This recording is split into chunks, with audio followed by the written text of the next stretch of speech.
ng magandang araw ang lahat. Lalong-lalo na po si Ma'am Susan Dilipuno.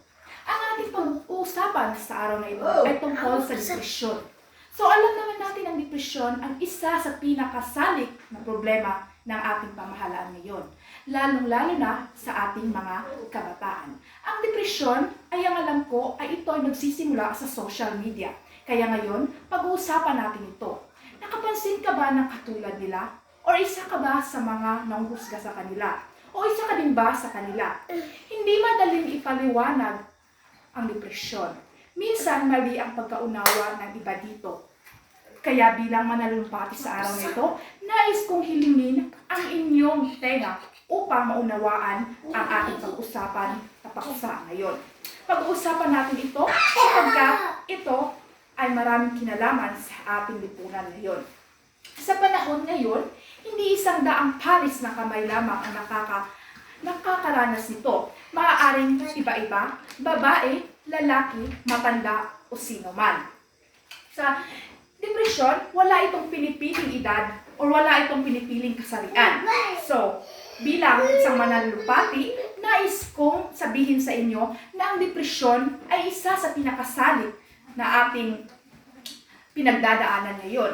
Isa rin, napansin ko sa panahon ito, merong ibang tao na kung saan minamadali lang nila ito or kumbaga ito lamang ay normal sa kanila. Ngunit ang hindi nila alam, ito ay nakakaapekto sa ating pang-araw-araw na gawain. Katulad na lamang sa social media na kung saan laganap ang iba't ibang nangyari.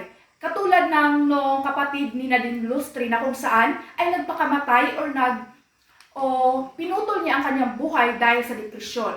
Kaya isa lamang itong halimbawa ng sakit na ito. So mayroon na akong nakikita ang mga estudyante na kung saan binabaliwala lamang nila ito. Ngunit para sa atin, ang depresyon ay isa sa pinaka malaki or isa itong salik na kung saan kailangan natin itong tuluyang mapugsa. So, as na manulumpati sa araw na ito, gusto ko lamang sabihin sa inyo na ang depresyon ay kaya nating harapin.